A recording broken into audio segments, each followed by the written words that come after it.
Let's talk about authors I need more books from because I've read everything or almost everything they've ever written. I feel like some of them are kind of lazy a little bit, especially the ones at the end that are dead. Seriously, this is just a chit-chatty video where we're going to discuss authors that I've really enjoyed and I want more from. This is an ongoing series, I'll link it down below. I just find excuses to talk about some of my new favorite authors whom I've discovered, just to chat and review a bunch of books. So let's get to it. Actually, let's start with a quick shout out from two authors that almost made it to the official list, like R.F. Kuang, because I have read everything she's officially published, I'm pretty sure, but she's coming out with a book later on this year, so I feel like she doesn't really deserve to be on here, but shout out. I think you call it Catabasis, her next book. It's going to be a dark academia fantasy book where two grad students have to go to hell to save their teacher. I'm dying to read this. So yes, she's safe for now.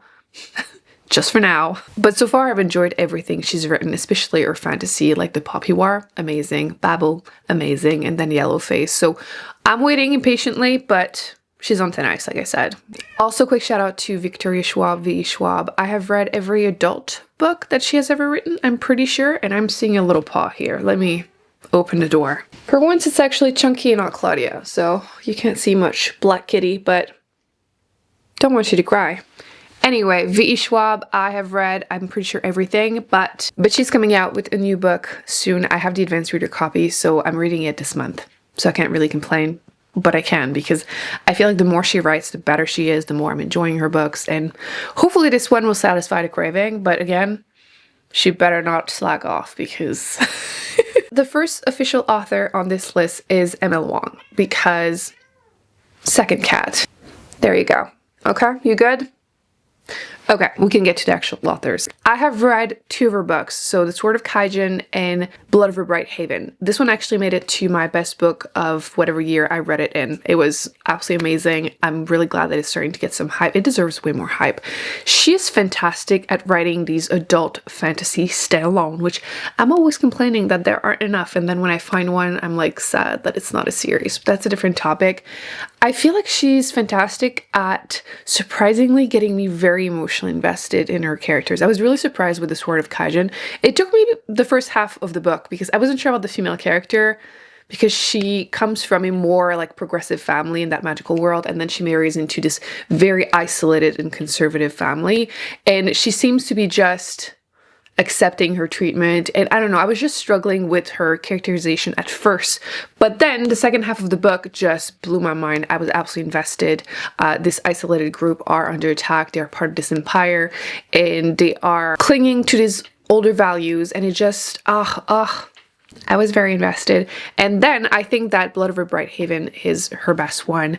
Literally, first chapter, you're emotionally invested. These people are running for their life over, I think it was a frozen lake, trying to make it to the city, and they are under attack, dying left and right. And then the story starts where we follow this woman trying to make it into this magical institution. She would be the first woman in like 200 years. And only every X amount of time they let a woman try to pass a test. None have ever been able to. And then again, kind of dark academia again. Magical ones. They work for me. But yes, she did a fantastic job. I thought the mix of the magical system with technology was really interesting. And yeah, I thought the ending was also good. I feel like some authors would not have went there. And every time, honestly, she hurts your feelings, but in a really, really good way. Technically, she has other books. I think they were linked to this series, but I will be reading anything and everything she comes out with from now on, because these two were easy 5-star books, and I know she's going to continue to blow everyone's mind. So if you have yet to check her out, please do yourself a favor and do it, because she's absolutely fantastic. I don't think that she's lazy. That was definitely a joke. But however long it takes in between books, I don't care. I'll read them. She's just that good. So yes, I mean, it made it to my best book of that year. I choose one out of like 100 plus, so that says something. Next, let's talk about Gillian Flynn. Because I understand and like I respect that, you know, she seems to be done with the writing world. Fine, it hurts, but fine. I am pretty sure, once again, I have read everything she's ever written. Dark Places, Sharp Object. I just finally read Gone Girl, which I don't know why I waited so long. The book is so much better than the movie. I mean, the movie is already really, really good, but the characterization of the characters was fantastic. I mean, Amy, she's out there, but like, it's one of those stories that at the end of the day, you're like, good for you. Like, I'm kind of rooting for you anyway. And the husband, oh my gosh, the husband, honestly, part of me doesn't really blame her. So love that. And there's this short story, which title is somewhere on my shelf, but that was different, more like paranormal than what she usually does. But I love her complex, morally gray female characters. Again, you get really intrigued, a little repulsed, and also liked, again, the adaptation so far. Are they going to do one for Dark Places? I'm curious now. So I don't know if she has ever any intention of writing anything else, but if she does, I will be reading it. I feel like it would be hard to do anything better than Gone Girl. I feel like that was fantastic, but I'll be waiting, and I do wish she would, but it's okay if she doesn't. I feel like we have a couple, you know? Another author I wish would come out with more books. She might be writing one. I don't know. Because I have read 2 by her, and she officially has a 3rd one, but it's called Felix the Railway Cat. And I'm gonna assume that very different from what I've read from her, because she writes these really interesting nonfiction books. The first one I read was The Radium Girls, which I feel like that one is really popular, and true story, obviously. It's a mix of history of workers' right, feminism. So these women back in the day would paint, like on clocks, for example, these numbers with radium paint. And in order to get the point very precise, they would put it in their mouth and twist. So of course, now we know radioactivity, not the best for you. So you get a lot of details. Do be warned. I listened to that one as an audiobook, and I just remember like, not to make a joke out of it, but like slack jaw, literally, listening to some details. It's horrifying, and like, it doesn't stop, it just keeps going. So yeah, horrifying, but really, really interesting. And then I also read The Woman They Could Not Silence. One woman, her incredible fight for freedom. She was married to a man, and he decided that she had too many opinions, and she was institutionalized, and it's her fight to get out and get her children's back. So yeah, extremely frustrating to, again, read, but I think it's a very important topic, and I think she handled the topic really well too. Are you serious? A 3rd one? 6 months ago, this was a skinny little stray, and now he's a fat cat. So yes, if you have yet to check out her books, I highly recommend her. Like I said, I listened to actually both of the books as audiobooks, so if you want to be frustrated but learn, I would highly recommend her. And like I said, hopefully she'll come out with more. I'm not opposed to Felix the Railway Cat, but I'll wait. I couldn't do a video about authors I need more books from without mentioning Madeline Miller, because she has 3 books and I have read them. So I'm waiting. There have been a lot of rumors about what's coming out next, and I feel like a lot of us also want certain stories, but I will take what I can get. So I did read The Song of Achilles, which is, I think, her most popular novel. Everyone seems to love it, and I did enjoy it. Retelling mythology, that's what she does, and she does it really well. Her writing, her prose is so beautiful. If you like audiobooks, I would recommend them that way, because again, it sounds really nice out loud. And I've tried both ways. Physical book is obviously also good, but yes, her most famous one, do love it. I personally have a soft spot for Circe. I love a good female rage revenge story, and obviously mythology, it's usually not my thing, but she does it super, super well.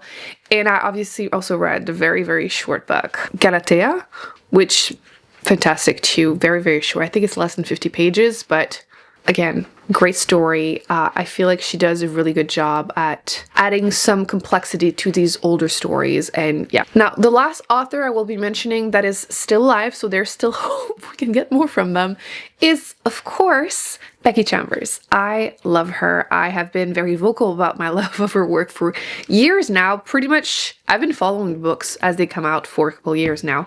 So everyone knows The Long Way to Small Angry Planet. Fantastic. This is technically the first book in a series. I do think the first book is the strongest. They can be read technically almost out of order. Wouldn't recommend them. They're most like companion novels. They're part of the same universe. So some books you're following Remnant of Humanity. Some of them you're mostly following Aliens. But in this one, you have this team of mix, and they are on a mission. There's a lot of new friendships, some really good vibes, a little bit of emotions too, maybe a few tears, and her books in general are very positive and hopeful, which I think that is something that a lot of us could use.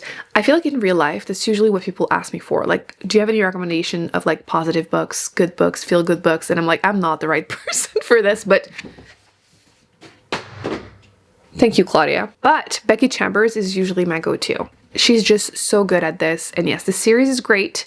I really like that she uses sci-fi to discuss these topics like racism, just sexuality in general. She always has great representation, and it's in a way that is one of my favorite ways of doing. It's just, it has no importance in the story really. Like it's just there. It's just there, and it's great. So I love this series, and also wanted to mention the monk and robot duology, at least so far.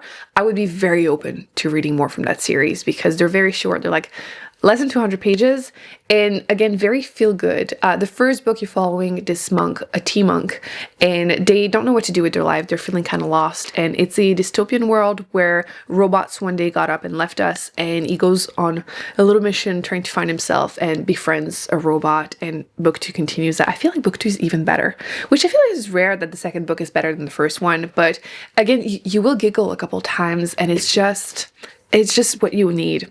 It is like a warm cup of tea, which mine is starting to cool down now. So fantastic duology, highly recommend them. You can read both of them in a day, basically. And personally, my favorite book by her is To Be Thought If Fortunate, which I basically never reread books, and I did because I loved it. This is probably her least hopeful, positive book, but there's still deep down a message of hope, but just, you know, maybe some trigger warnings compared to her other books. In this one, you're following 4 astronauts that are set on a mission trying to find signs of life in a different solar system, and it's over years where they're traveling between different planets and moons, and a lot happens. It's another one that has great representation, and it's just there, and yeah, I loved it. I reread it, so that says it all. Now, the next 2 are technically not with us anymore, but I can still complain that I want more. So obviously, Jane Austen. I mean, she left us with incomplete novels that were published, and then we were forced to... Okay, I actually read them forgetting that they were incomplete. They were part of like a collection of her books or shorter stories, and I got to the point, it was the end, I was like, oh, I forgot they were incomplete, and I got so annoyed, but yeah. You can still get the vibes, you know. I know some other authors have tried to complete them. Honestly, I'm not really interested. No one can compare. So I think that she's just so witty and interesting. If I had to choose a favorite, of course, it would be Pride and Prejudice. I feel like it's kind of unfair. I did grow up watching the BBC adaptation in French. And I mean, how could I not? How could I not? I feel like the longing in that series is really well done. I actually did a whole video comparing my favorite actor from all the different versions I have watched. So if you want to see that, people in the comments are getting very heated. And I made the mistake of saying at the time I was really feeling the new like Hollywood version that came out, and I thought maybe this was the best one, which was probably a mistake. The comment section, oh my gosh. But the longing in the classic BBC version is just amazing. And my second favorite has to be Emma, which I went into it knowing nothing about the story, and again, I was just amazed by her writing. I feel like she's just so great. And again, making you emotionally invested in these characters, and of course, Emma is a little silly, but she's a product of her circumstances, and I still really love the romance in that one. I was surprised by the rest. It was more hit and miss than I expected. For example, Mansfield Park, which, fun fact, was one of the first books I decided to read in English by myself, and I put it down after 5 pages because, holy shit, English is my second language, and she's not the one I would recommend to start with. But I recently actually finished it, and Fanny's great. Some of you were worried about my opinion of her. She's great. But Edmund, poo-poo head.